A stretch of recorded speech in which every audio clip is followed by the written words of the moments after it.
நேர்மையான police officer Sethupathi, அதிகாரத்துல இருக்கிற சமூக விரோதிகளான சத்தியமூர்த்தி, தர்மராஜ், பிரான்சிஸ் அன்பரசு, நல்ல சிவம் அப்படிங்கிற 4 பேர்த்த அரெஸ்ட் பண்றாரு. அவங்க கொஞ்ச நாள்ல சட்டத்தை ஏமாத்திட்டு வெளியில வந்துடுறாங்க. வந்தவங்க சேதுராமனோட மனைவிக்கு விஷம் கொடுத்துட்டு சேதுராமனை கொடூரமான முறையில கொலை பண்றாங்க. பிரெக்னெண்டா இருக்கிற சேதுராமனோட ஒய்ஃப் காவேரி அங்கிருந்து தப்பிச்சு முனியம்மா அப்படின்றவங்க கிட்ட அடைக்கலமாறாங்க. அவங்களுக்கு ரெட்டை குழந்தை பிறக்குது. அங்க நடக்கிற குழப்பத்திலையும் சூழ்நிலையாலும் முனியம்மா, காவேரி 2 பேர்கிட்டையும் ஒவ்வொரு குழந்தை வளர்ற மாதிரியான சுச்சுவேஷன் உருவாகுது. வருஷங்கள் ஓடுது. காவேரிக்கு பிறந்த குழந்தை உடல் வளர்ச்சி இல்லாததால அப்புவா சர்க்கஸ்ல வளருது. முனியம்மா குழந்தை மெக்கானிக் ராஜாவா வளருது. ஒரு சமயத்துல காதல் தோல்வியோட வழியால தற்கொலை பண்ணிக்க போற அப்பு கிட்ட தனக்கு நடந்த கொடுமைகளை சொல்றாங்க காவேரி. அப்பு அந்த 4 பேரையும் கொலை பண்ண முடிவு பண்றாரு. அதனால அவருக்கு மட்டும் இல்லாம அவரோட உருவ ஒற்றுமையால ஒன்னா இருக்கிற ராஜாவுக்கும் பிரச்சனையும் குழப்பமும் வருது. இதுக்கப்புறம் என்ன நடக்குது அப்படிங்கிறத உணர்வு பூர்வமாகவும் நகைச்சுவையாகவும் சொல்லியிருக்கிற படம் தான் அபூர்வ சகோதரர்கள். இப்போ இந்த வீடியோட மெயின் கண்டென்ட்டுக்குள்ள போலாம். என்னதான் இந்த படத்தோட ஃப்ரெஷ்னஸுக்கு காரணம் கமல்ஹாசனுடைய டெடிகேஷன், இளையராஜாவுடைய இசை, பி.சி. ஸ்ரீராமுடைய ஒளிப்பதிவுன்னு ஏகப்பட்ட விஷயங்கள் இருந்தாலும் முதல்ல ஒரு திரைக்கதையா இந்த படம் எந்த வகையில யூனிக்கா இருக்கு அப்படிங்கிறத நம்ம இப்போ பார்க்கலாம். அந்த வகையில நம்ம முதல்ல பார்க்க போற விஷயம் படத்தோட ஜானர். ஒரு ரிவெஞ்ச் ஸ்டோரியில இடையில ஒரு காமெடி சீன் வச்சாலே அது கதையோட ஓட்டத்தை பாதிக்கும் அப்படின்னு நம்ம சொல்லுவோம். ஆனா இந்த ரிவெஞ்ச் ஸ்டோரியில சேதுபதியோட ஓப்பனிங் சீக்வன்ஸ், அப்புவோடைய லவ் ஃபெயிலியர் மூமெண்ட், அதை ரெண்டையும் தவிர்த்துட்டு பார்க்கும்போது இது முழுக்க முழுக்க காமெடி ஜானரா தான் இருக்கும். அதுதான் இந்த படத்தோட முதல் யூனிக்னஸ் அப்படின்னு சொல்லலாம். இன்னும் குறிப்பா சொல்லணும்னா அந்த 4 வில்லன்களும் ஆரம்பத்துல சேதுபதியை கொன்னதை தவிர படம் முழுக்க வேற எந்த தப்பும் பண்ணல அப்படிங்கிற விதத்துல தான் காட்சிகள் அமைஞ்சிருக்கும். இது இந்த படம் ஒரு காமெடி ரிவெஞ்ச் ஸ்டோரி அப்படின்ற ஜானரை விட்டு வெளியில போகாம இருக்கிறதுக்கு பெருமளவு ஹெல்ப் பண்ணியிருக்கும். அடுத்த யூனிக்னஸ் இந்த படத்தோட கதாபாத்திர அமைப்பு. பொதுவா இந்த இரட்டை வேட கதாபாத்திரங்களோட படங்கள்ல பெரும்பாலும் பலமான ஒரு ஹீரோ கொலை பண்ணுவான், பலமில்லாத இன்னொரு ஹீரோ உருவ ஒற்றுமையால மாட்டிக்கிட்டு அல்லல் படுவான். ஆனா இந்த கதையில பிசிக்கலா வீக்கா இருக்கிற அப்பு கேரக்டர் கொலை பண்ணும், தனியா 10 பேரை அடிக்கிற ராஜா கேரக்டர் மாட்டிக்கிட்டு திண்டாடும். அதே சமயம் ராஜா கேரக்டர் அப்பாவை கொண்டவங்கள பழிவாங்குற மாதிரியான கதையமைப்பு வச்சிருந்தா அதுல எந்த சுவாரஸ்யமுமே இருந்திருக்காது. அப்பு கேரக்டர் தன்னோட சர்க்கஸ் அறிவால பழிவாங்குது அப்படின்னு ஒரு வித்தியாசமான தாட்டை இந்த திரைக்கதையில இணைச்சிருப்பாங்க. கோலி விளையாட்டு, புளியை வச்சு கொலை பண்ணுறது, சர்க்கஸ் துப்பாக்கி, சர்க்கஸ் உள்ள மற்ற விலங்குகளை வச்சு கொல்றதுன்னு அப்பு பழிவாங்கிற அத்தனை காட்சிகளுமே நம்பத்தகுந்த வகையில் தான் அமைச்சிருப்பாங்க. அந்த நம்பகத்தன்மையை மேலும் கூட்டுறதுக்காக இந்த திரைக்கதையில் பயன்படுத்தப்பட்டிருக்கும் இன்னொரு விஷயம் என்னன்னா எமோஷனல். சேதுராமனுடைய கொலை மட்டும் இல்லாமல் அப்புவோடைய லவ் ஃபெயிலியர், அம்மாவுடைய வார்த்தைகள், அதற்கப்புறமா வர்ற ஒன்ன நினைச்சேன் பாடல், அந்த பாடல் முடிவில் மாஸ்க்கு பின்னாடி அழுகிற அந்த காட்சின்னு அப்புவோட வழியை நமக்கு முழுசாக உணர்த்தி இருப்பாங்க. எந்தவித ஏமாத்து வேலையும் இல்லாமல் ஓரளவுக்கு நம்பகத்தன்மையோட ஒரு கேரக்டர் நினச்சி ஆடியன்ஸை பரிதாபப்பட வச்சோம்னா அந்த கேரக்டர் கண்டிப்பாக அதோட லட்சியத்தை அடையணும் அப்படின்ற ஒரு தாட் ஆடியன்ஸ் மனசில் விழுந்துடும். அதுக்கப்புறம் சின்ன சின்ன லாஜிக் மிஸ்டேக் வந்தால் கூட ஆடியன்ஸ் அதை பெருசாக எடுத்துக்க மாட்டாங்க. 2012 வந்த நானி படம் கூட இதே மாதிரியான ஒரு கதையமைப்பில் தான் வந்திருக்கும். அதுபடி பார்த்தா அப்புவோட கேரக்டர் சின்ன லாஜிக் மீறல் இருந்தாலுமே ஆடியன்ஸ் அதை ஏற்றுட்டு இருந்திருப்பாங்க. ஆனால் அதுக்கு கூட இடம் தராமல் முழுக்க முழுக்க ஒரு நம்பகத்தன்மையோட தான் இந்த கதை அமைஞ்சிருக்கும். ஆக்சுவலாக இந்த படத்தில் திரைக்கதை ஒரு சர்க்கஸ் கலைஞனோட வழியை சொல்கிற ஒரு ஆர்ட் படம் மாதிரி தான் ஆரம்பத்தில் இருந்துச்சு. ஆனால் கமர்ஷியல் அம்சம் கருதி மாற்றியமைக்கப்பட்ட இந்த திரைக்கதை கமர்ஷியல் சினிமாவுக்கு மட்டும் இல்லாமல் இந்திய சினிமாவுக்கே ஒரு சிறந்த திரைக்கதையாக அமைஞ்சிருக்கு அப்படின்னு தான் சொல்லணும். தான் அப்பாவை பற்றின ஃப்ளாஷ்பேக் தெரிஞ்சதுக்கப்புறம் அப்பு தன்னோட கோமாளி கெட்டப்பில் கையில் கத்தி வச்சுக்கிட்டு கத்திக்கிட்டே திருப்புற அந்த ஒரு ஷாட் போதும் இந்த படத்தோட மொத்த கதையையும் சொல்லிடும். அப்புவுடைய தொடர் கொலைகளை கண்டுபிடிக்க வர்ற போலீஸ் கதாபாத்திரம், வில்லன்களோட கதாபாத்திரம், சர்க்கஸ் ஓனருடைய கதாபாத்திரம் அப்படின்னு ஒவ்வொருத்தருடைய பின்னணியிலையும் நகைச்சுவை உணர்வை மிக்ஸ் பண்ணி கதாபாத்திர வடிவமைப்பு செஞ்சிருக்கிறது இந்த காமெடி ரிவெஞ்ச் மூவியை அடுத்த லெவலுக்கு கொண்டு போகுது அப்படின்னு சொல்லலாம். அடுத்ததா இந்த படத்தோட வசனங்கள். எல்லார்கிட்டையுமே குட் மார்னிங் சொல்லிக்கிட்டே அறிமுகமாகிற சர்க்கஸ் ஓனர் கதாபாத்திரமான மௌலி யாருமே தனக்கு குட் மார்னிங் சொல்லலை அப்படின்னு நான் குட் மார்னிங் சொன்னதுக்கு அப்புறமா சொல்லுங்களேன்டா அப்படிங்கிறதுல தொடங்கி பேஷண்ட் கையை பிடிக்க தான் இவரை டாக்டருக்கு படிக்க வச்சேன், இன்னொரு டாக்டர் கையை பிடிக்க இல்லை, உன் கூட படித்தவரா, அப்போ நீ என்ன குறைய படிச்சியா, புளியை அவுத்தே விட்டுருக்கலாம் அப்படின்னு போகிற போக்கில் கவுண்டர் கொடுக்கறதா இருக்கட்டும். நாகேஷ் கதாபாத்திரம் டெல்லி கணேஷ் வீட்டில் ஃபங்க்ஷன் நடந்துட்டு இருக்கும்போது ஒருத்தர் ஃபோன் வந்திருக்கு அப்படின்னு சொல்ல அதுக்கு யார் வந்தா என்னம்மா சாப்பிட சொல்ல வேண்டியதானே அப்படிங்கிறதும், கிளைமேக்ஸில் அப்புவை பார்த்து பாக்கி 3 அடி எங்கடா அப்படின்னு கேட்குறதெல்லாம் கலகலப்போட எல்லைக்கே கொண்டு போயிருக்கோம். இதுக்கெல்லாம் மூலகர்த்தா யாரு அப்படின்னு பார்த்தா நம்ம கிரேசி மோகன் தான். சேதுராமன் கொலை, அவருக்கு பிறந்த இரட்டை குழந்தைகள், அதோட பிரிவு, வில்லன்கள், அதில் வர்ற ஒரு வில்லன் ஹீரோயினோட அப்பா, ஒருத்தர் பண்ணுற கொலை இன்னொருத்தரை பாதிக்கிறது அப்படின்னு ஏகப்பட்ட விஷயங்களை நேர்த்தியான முறையில் ஒரு கட்டமைப்பில் கொண்டு வர்றது அப்படிங்கிறது ஒரு சாதாரண விஷயம் இல்லை. அதை ஒரு திரைக்கதை ஜாம்பவனாக இருந்தால் மட்டும்தான் இந்த மாதிரியான சாதனைகளை போகிற போக்கில் செய்ய முடியும். அந்த வகையில் பஞ்சு அருணாச்சலத்துடைய இந்த கதைக்கு திரைக்கதை அமைச்சிருப்பவர் உலகநாயகன் கமலஹாசன் தான். ராஜா கையை வச்சா அப்படின்ற இன்ட்ரோ பாடல், புது மாப்பிள்ளைக்கு அப்படின்னு அப்பு கமலுக்கு வர்ற கொண்டாட்ட பாடல், ஒன்ன நினைச்சேன் அப்படின்ற சோக பாடல், வாழ வைக்கும் காதலுக்கும் அப்படின்ற ரொமான்ஸ் பாடல், திருவிழா எஃபெக்டை கொண்டு வர்ற அண்ணாத்த ஆடுறார் பாடல்னு வழக்கமான கமர்ஷியல் பாடல்களுக்கு செட் பீஸ் மாதிரி தெரிஞ்சாலும் ஒவ்வொரு பாடலும் கதையை பற்றி விவரங்களும் அல்லது கதையை நகர்த்துறதுக்கு உதவுற மாதிரி தான் அமைஞ்சிருக்கும். இந்த சாதனைக்கு சொந்தக்காரர்கள் யாருன்னு பார்த்தா இசைஞானி இளையராஜாவும் பாடலாசிரியர் வாலியும் தான்.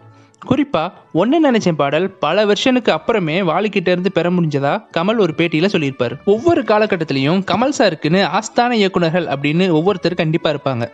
பாலச்சந்தர்ல ஆரம்பிச்சு பாரதி ராஜா, ராஜசேகர், சுரேஷ் கிருஷ்ணா, KS ரவிக்குமார் அப்படின்னு சொல்லிக்கிட்டே போகலாம்.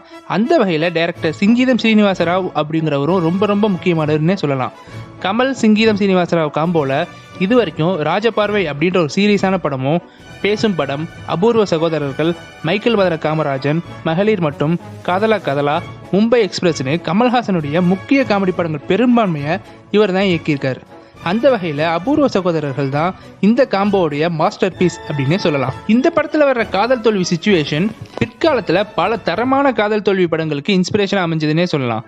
தன்னோட நிலையை உணராம சந்தர்ப்ப சூழ்நிலையில் உள்ள குளறுபடியால அப்பு தன்னோட ஓனருடைய பொண்ணு தன்னை காதலிக்கிறதா நினைச்சு சந்தோஷமா அவங்களோட ரிஜிஸ்டர் ஆஃபீஸ்க்கு போறாரு. போனதுக்கு அப்புறம் தான் ஒரு சாட்சி அப்படிங்கிறதே உணர்றாரு. வெளியேயும் சொல்ல முடியாம உள்ளேயும் வச்சுக்க முடியாம தவிக்கிறாரு. அந்த ஒரு சிக்கலான வலிமிக்க மனநிலை அவர் மேல வைக்கப்படுற மற்ற கேலி விஷயங்கள் எதுவும் பாதிக்காத அளவுக்கான வழியா அமையுது.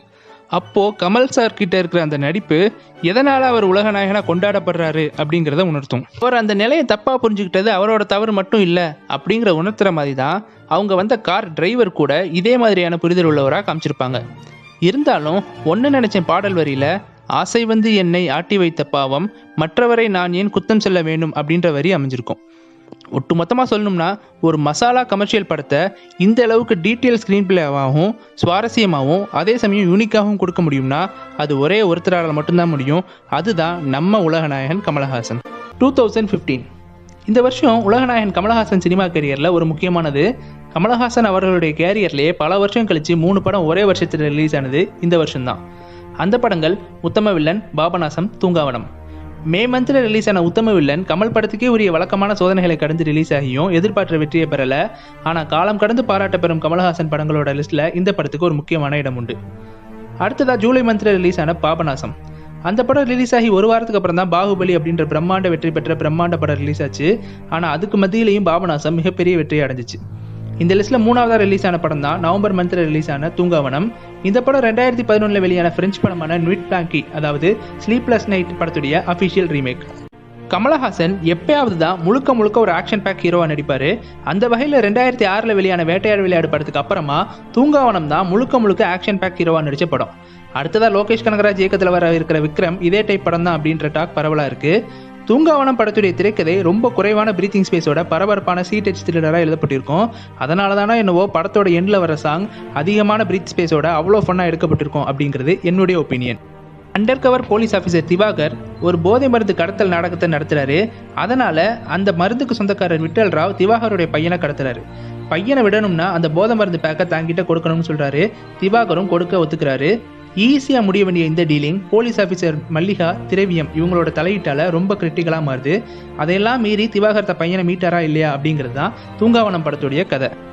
படத்துடைய முக்கிய கதாபாத்திரங்கள் மட்டும் இல்லாமல் துணை கதாபாத்திரங்களான ஜெகன், படம் முழுக்க வயிறு சரியில்லாத கேரக்டர், உமாரியாஸ், சந்தான பாரதி, நர்ஸ் அப்படின்னு சின்ன சின்ன கதாபாத்திரங்களுடைய பங்கும் பெரிய அளவில் திரைக்கதையில் மாற்றம் ஏற்படுத்துகிற வகையில் அமைஞ்சிருக்கும். படத்தோட போக்கில் வர்ற பெரிய விஷயங்களுக்கெல்லாம் படத்தோட ஆரம்பத்திலே க்ளூ கொடுக்குற விதம் பிளான்ட் அண்ட் பே ஆஃப் அப்படின்னு சொல்லப்படுற பிளாக் ஸ்னைடரோட திரைக்கதை உத்திக்கு பெரும் உதாரணமாக அமைஞ்சிருக்கும்.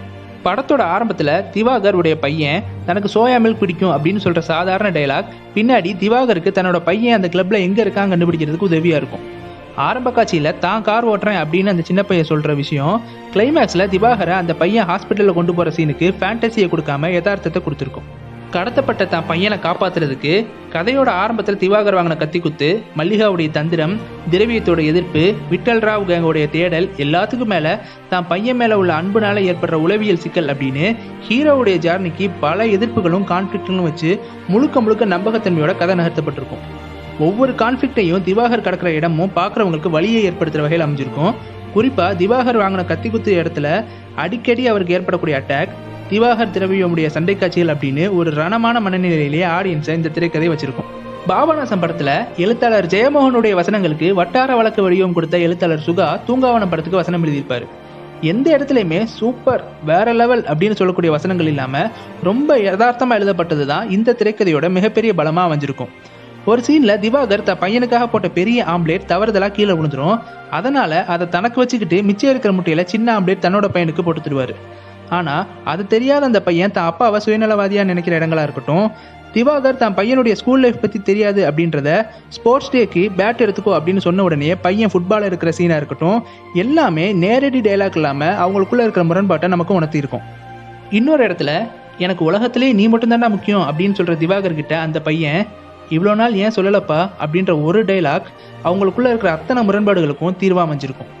அதுபோக முழுக்க முழுக்க கூட்டம் நிறைஞ்ச பகுதியாக இருந்தாலும் முக்கிய கதாபாத்திரங்களை தனியாக தெரிய வச்ச சினிமாட்டோகிராஃபர் ஷானு ஜான் வர்கீஸுடைய கேமரா ஒர்க், கிளப் அப்படின்னாலே முழுக்க முழுக்க பலத்த மியூசிக் உள்ள இடம் அப்படிங்கிறத முழுசாக புரிஞ்சுக்கிட்டு மூடுக்கு ஏற்ற மாதிரி கிளப்புடைய இசையே படத்துக்கு மியூசிக்காக பயன்படுத்துறது, கிடைச்ச சில இடங்களில் தன்னோட மியூசிக்கை போடுறது, சில இடங்களில் மியூசிக்கே இல்லாமல் விடுறது அப்படின்னு தன்னை முழுசாக ப்ரூவ் பண்ண மியூசிக் டைரக்டர் ஜிப்ரான் படத்தோட பெரும்பாலான காட்சிகள் நடக்கிற அந்த கிளப்புடைய டிஸ்கோ பிளேஸை தவிர்த்துட்டு மற்ற எல்லா பிளேஸையுமே இன்க்ளூடிங் கிளப்புடைய கிச்சன் முதற்கொண்டு செட்டுனே சந்தேகம் வராத அளவுக்கு வடிவமைச்ச ஆர்ட் டைரக்டர் பிரேம் நவாஸ் 2 மணி நேரத்துக்கு மேலே முழுக்க முழுக்க பரபரப்பு மட்டுமே உள்ள திரைக்கதையோட வேகத்தை எந்த வகையிலையும் குறைக்காத எடிட்டர் ஷான் முகமது, எல்லாத்துக்கும் மேலே கமலஹாசனுடைய திரைப்படங்கள் அப்படின்னாலே அதில் வர்ற டேரக்டர் நேம் சும்மா ஒரு பேருக்கு தான், மற்றபடி கமலஹாசனுடைய டைரக்ஷன் தான் அதில் அதிகமாக இருக்கும் அப்படின்ற நியூஸுக்கு அகெயின்ஸ்டாக இந்த படத்தில் தன்னை ப்ரூவ் பண்ண இயக்குனர் ராஜேஷ் எம் செல்வா அப்படின்னு மொத்த டீமுமே இந்த படத்தோட மேக்கிங்க்கு ரசனையோட உழைச்சிருக்கும். மதிக்கெட்டான் சோலை அப்படின்ற பொயட்டிக்கான பேரை தான் தன்னுடைய குணா படத்துக்கு டைட்டிலாக வைக்கணும் அப்படின்றது கமலஹாசனோட விருப்பமாக இருந்திருக்கு. பட் கூட இருக்கிறவங்களோட அட்வைஸால் அந்த பேரை மாற்றிருப்பார் கமலஹாசன். அந்த வருத்தம் இப்போவும் கமலஹாசனுக்கு இருக்குது. அதனால தான் இந்த படத்துக்கு முதல்ல வைக்கப்பட்ட ஒரு நாள் இரவில் அப்படின்ற சென்சேஷனலான டைட்டிலை காட்டிலும் தூங்காவனம் அப்படின்ற பொயட்டிக்கான டைட்டில் தான் பெட்டர் அப்படின்னு நினச்சி அதையே வச்சிருப்பாரு கமலஹாசன். மற்றபடி இந்த படத்தில் கமல்ஹாசனோட நடிப்பை பற்றி பேசுறது அப்படின்றது ஸ்வீட் இனிப்பாக இருக்கும் அப்படின்னு சொல்கிறதுக்கு இணையானது. அதனால் அதை பற்றி வார்த்தைகளால் சொல்கிறத காட்டிலும் பார்த்து அனுபவிக்கிறது பெட்டர். மொத்தத்தில் இந்த படத்தை பற்றி சொல்லணும்னா, பிரெஞ்சு மொழி திரைக்கதையை ஹாலிவுட் ஸ்டைலில் தமிழ் படமாக மாற்ற முடியும்னா அது ஒருத்தரால் மட்டும்தான் முடியும். அதுதான் நம்ம உலக நாயகன் கமலஹாசன். நம்மள பல பேருக்கு டெல்யூஷன், இல்யூஷன், ஹாலுசினேஷன் அப்படின்னு 3 சைக்காலஜிக்கல் டிஸார்டருக்கு பெருசாக வித்தியாசம் தெரியறதில்ல. விளக்கமாக சொன்னால் கூட எல்லாம் ஒன்று தான் அப்படின்ற ஃபீலிங் தான் வரும். ஆனால் சினிமாவை வச்சு உதாரணத்தோட விளக்கம் சொன்னால் ஈஸியாக புரியும்.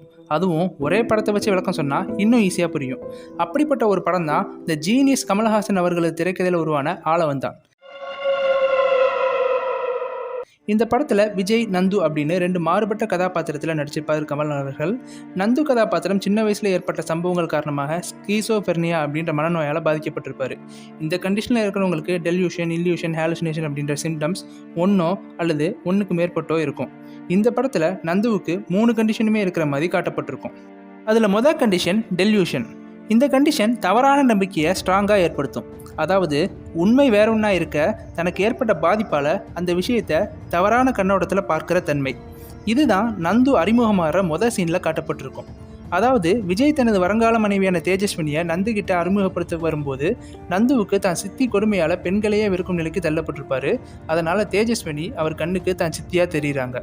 நந்து தான் சித்தியை கொன்ன தேதி, தேஜஸ்வினியுடைய கற்பம் இதையெல்லாம் முடிச்சு போட்டு, அதாவது மொட்டைத்தலைக்கும் முழங்காலுக்கும் முடிச்சு போட்டு தேஜஸ்வினி கிட்டே இருந்து விஜயை காப்பாற்றுறது தான் தன்னோட கடமை அப்படின்ற போலியான நம்பிக்கைக்கு ஆளாகிறாரு.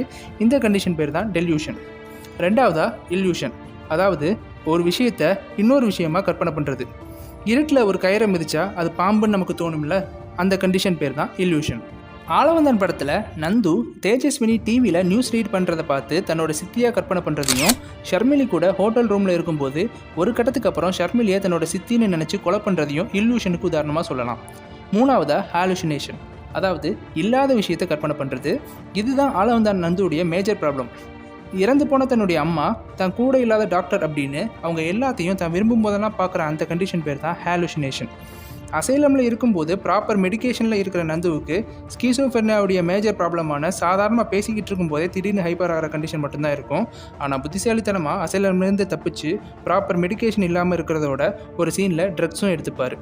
அந்த சீக்வன்ஸில் உண்மையிலேயே பார்க்குற ஆடியன்ஸுக்குமே ஹாலுசினேட்டட் ஃபீல் வர்ற அளவுக்கு அந்த சம்பவம் தரமாக அமைக்கப்பட்டிருக்கும். இந்த சம்பவத்துக்கு அப்புறம் தான் நந்துவுடைய செயல்கள் எல்லாம் ரொம்பவும் மோசமாகும்.